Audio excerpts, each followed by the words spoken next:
Hello everyone, and welcome to my Days of Our Lives official. I hope everyone is having a wonderful day. Before we begin, please hit the subscribe button and give this video a thumbs up.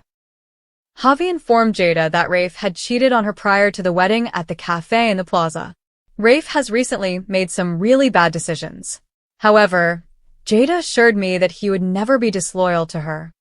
Neither did I want to believe it. But I'm being honest with you, Javi emphasized. Javi told Jada about the Salem incident involving Rafe and Savannah. It wasn't a huge concern to Rafe. I am at a loss for words to describe it. However, Javi reiterated, I am so sorry. Jada pushed Javi away as he tried to embrace her. On the morning of our wedding, you learned about this? Jada inquired. Yes, Javi nodded. Jada questioned Javi about why he hadn't informed her of the incident earlier. Javi remarked, I wanted to, but Rafe pleaded with me not to. Javi claimed that Rafe had harassed him about their familial relationship until he consented to be silent. Jada remarked, I understand why you didn't tell anyone because God knows that I've covered for my sister more than once. Javi acknowledged telling Leo everything. With a gasp, Jada expressed her concern out loud that Leo may utilize the incident for a gossip piece. Javi remarked, Leo was just being a good friend in the moment. Wait, is this the reason Leo raised his hand during the ceremony when Paulina inquired about any objections? Jada inquired. Javi clarified that Leo had chosen to help everyone by revealing the information after realizing how unhappy Javi was about it. That shows some consideration for him. Jada said, but then you got up and said you had something to say. Javi clarified that he had come to the conclusion that he had to reveal the information. Javi remarked, but Rafe interrupted the wedding before I could. Yes, and with all those false accusations, he destroyed my life.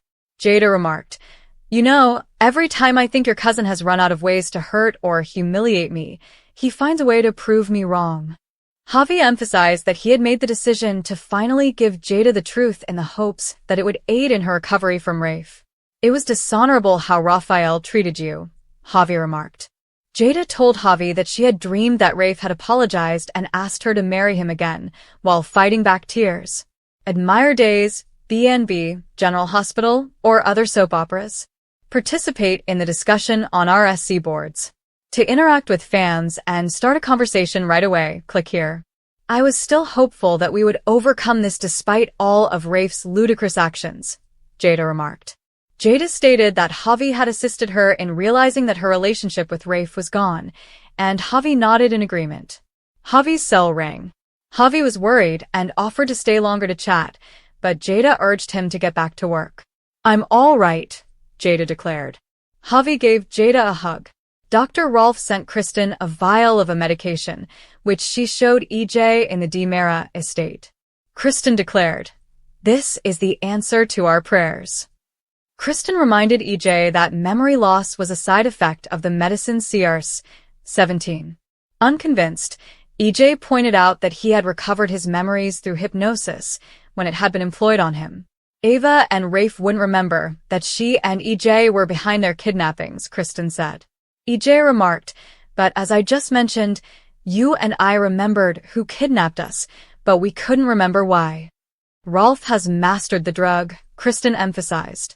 Kristen screamed, if you don't like my solution, then you suggest a better one. EJ said nothing. Although it was their best option, Kristen stated that she did not want to rely on Rolfe for assistance. Getting rid of the captives permanently is the only other option, Kristen stated. No, EJ emphasized. Before Brady and Steve found them, Kristen informed EJ that they had to give the medications to Rafe and Ava. Ava was strapped to a wheelchair in the living room when Brady and Steve arrived at the Blake residence in a hurry. Brady freed Ava and ungagged her. You don't know how delighted I am to see you, Ava remarked. Brady clarified that Steve had been able to improve Ava's voicemail when Ava inquired about how they had located her. Steve stated, we knew that Rachel had called you, and you were on your way to this address once my guy cleaned it up. Ava attested that she had been enticed to the house by Rachel. It was a component of her elaborate scheme to keep us apart. And when she didn't succeed, she improved, Ava said. Brady was perplexed and asked Ava to explain. Rachel knew that you didn't hear me say that I was here and that my message was all jumbled, Ava remarked. Brady was notified by Ava that Rachel had stolen her phone and texted her about going to China. Are you implying that you have been imprisoned by Rachel? Steve inquired. That is absurd. She is a young child. Brady remarked. She couldn't have done this alone. Rachel Blake was assisting Rachel Jr., Ava clarified. Brady declared. Kristen's mother has passed away. Rachel Blake, clad in white, was still alive and haunting the house, Ava revealed. Steve said, Have you seen her? Ava attested that she had not hallucinated her kidnapper and that Rachel fed her multiple times a day. Brady said it couldn't be done. Kristen's mommy dearest is alive and well, and she has been holding me hostage in this haunted house, shouted Ava in frustration. Steve asked where the woman was. Ava acknowledged that she had no idea where Rachel had disappeared to. Ava declared, I swear to you on the life of our son that I have been held captive by Kristen's mother. Steve declared, I'll go search the house. Unaware that Brady and Steve were downstairs with Ava, Rachel Blake went over the house rules with a restrained Rafe in the attic of the Blake residence.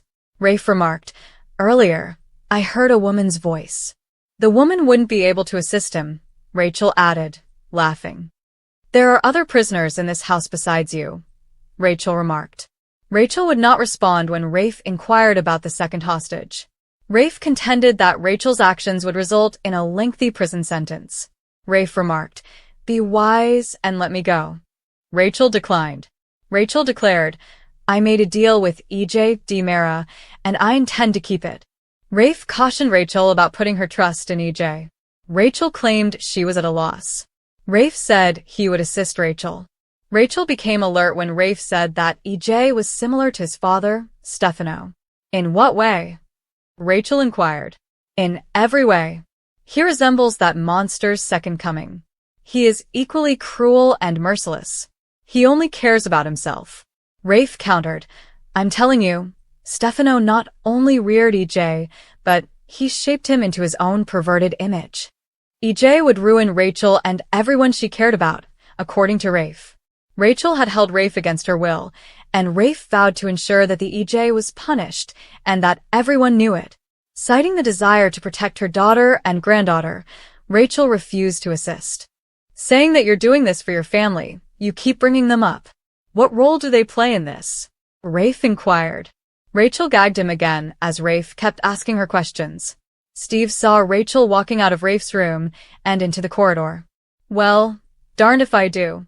Ava didn't see anything. Steve remarked, You must be the notorious Rachel Blake. Steve was trespassing in Rachel's home, so she questioned him why.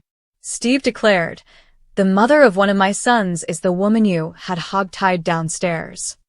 Rachel gave a nod.